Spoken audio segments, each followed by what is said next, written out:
Hi, hello, how are you? I hope you're good. Today I have a wrap up.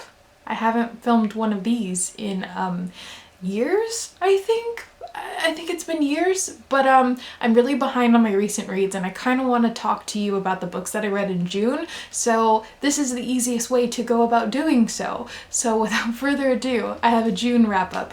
I read 5 books in June, which I think is okay. I think it's fine. At least that's what I keep telling myself. And I'm really happy with the books that I read because I enjoyed all of them for the most part.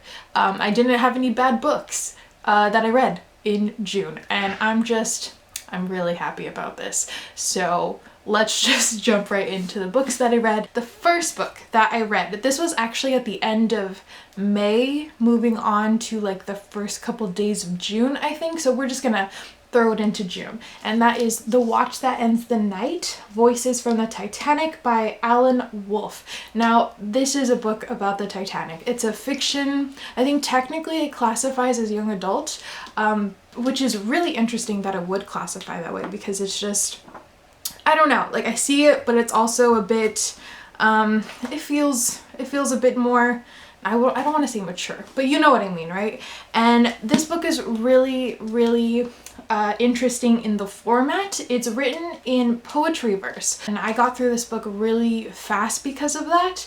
And so what I want to say about Voices from the Titanic is that this is the story of the Titanic written from the people that lived, died, etc. And it's so beautiful and gripping and heartbreaking to read because it's just, you're reading all of these perspectives. We get a lot of different voices, and I mean different voices. You get the high class, you get the middle class, you get the people that snuck on board. You get a lot of different voices in this book. And I think it's so tragic to read from some of these perspectives because I don't know, so many people were so hopeful for their lives and other people were just in bad situations, and it was just such a fascinating read. And I think that reading about the Titanic in itself and seeing how people viewed this ship as this glorious, beautiful, unstoppable thing, and then seeing what happened, it's just one of those topics that I'll never get tired of reading because the Titanic is so tragic, but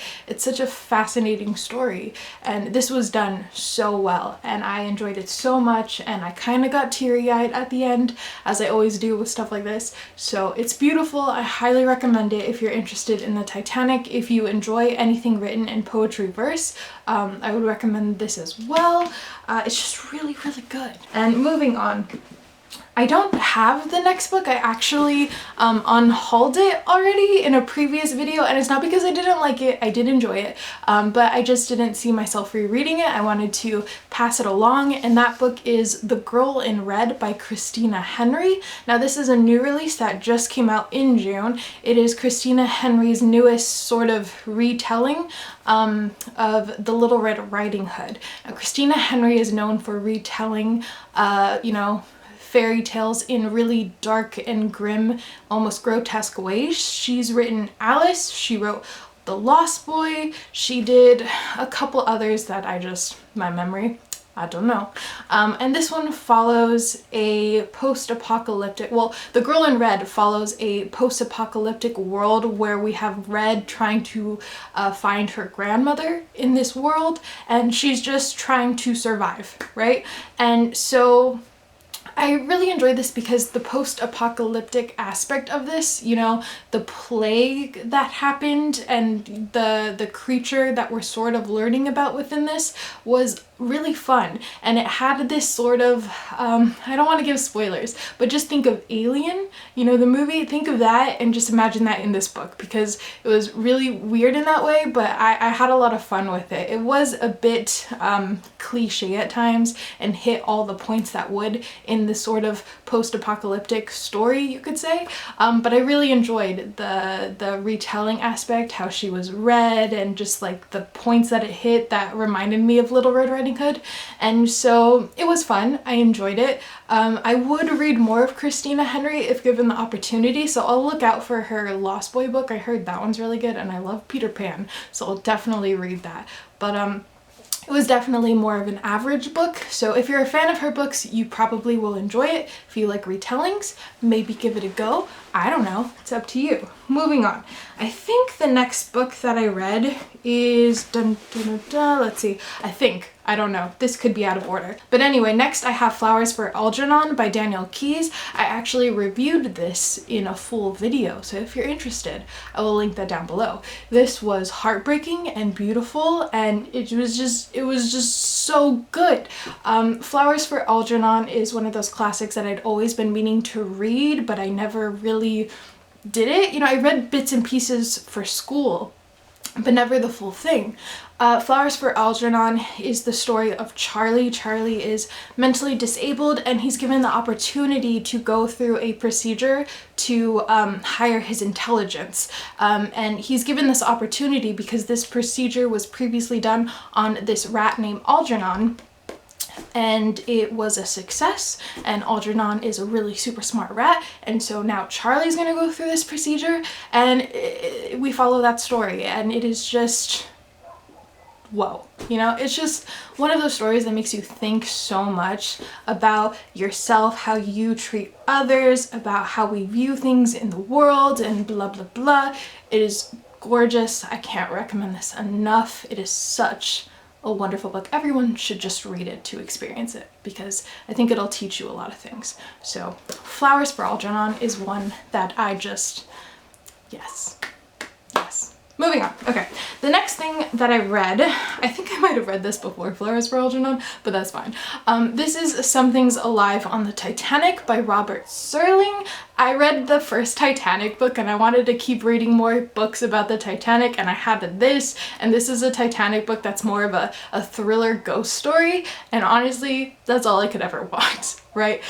So this follows I would say a crew of people in the early 1980s or 70s that try to go down, find the Titanic, and retrieve this treasure, this gold that people said was on the Titanic. So that's what they do, and it doesn't end well for them. That's all I will say. And then years later, we have like the Navy and the military, they're getting together again because they believe this story of the Titanic and how there's gold, and they're trying to go down there again to retrieve the gold. And I won't tell you what happened, but does it end well for them?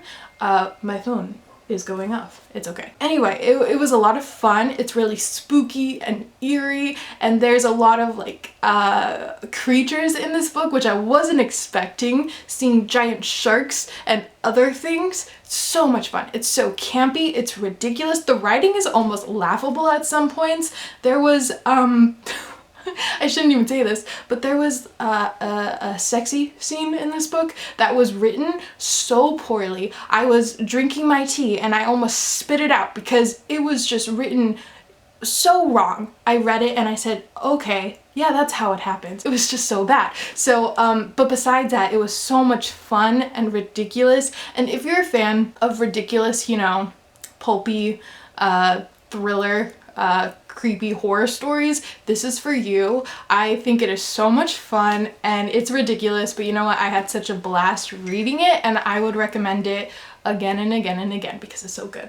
Okay, my phone needs to stop beeping. Moving on to the last book that I read in June. Probably my favorite book that I read in June, and one of my favorite books that I've read so far this year. It was so good. It's a nonfiction book about dinosaurs. Can you guess what it is? It is The Rise and Fall of the Dinosaurs, A New History of a Lost World by Steve Broussard. I'm not sure if that's how you pronounce his name. This is a history of dinosaurs, you know, how they began, what they became, how they ended, where they went, how they're still technically here today in some way, shape, or form.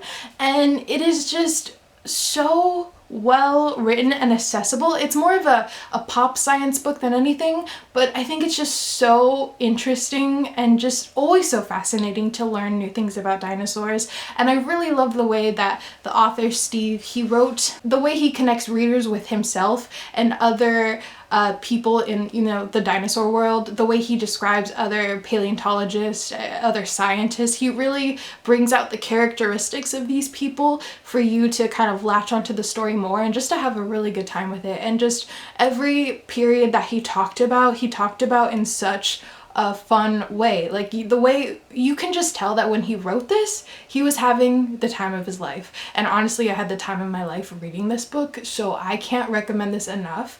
If you want a nonfiction book about dinosaurs, if you just want to read about dinosaurs in general, please read The Rise and Fall of the Dinosaurs, because so good, so good, so good. And now I want to watch Jurassic Park, so I'm gonna probably go do that in a little bit because I just want some more dinosaurs in my life. Anyway, those are the books that I read in June, and I had a really good reading month. I hope you guys had a really good reading month as well. I would love to know what you read in June. What do you plan to read in July? Have you read any of these books? Do you have any thoughts or opinions? Leave those in the comments below and we could chat. Also, if you would like to support this channel, I have a Patreon now, so if you're interested in that, I would appreciate it so much. I will link it down below. Social media stuff is down there as well, so yeah, I think I rambled on long enough, so I hope you guys have a great day or night wherever you are, and I will see you in another video very soon. Bye!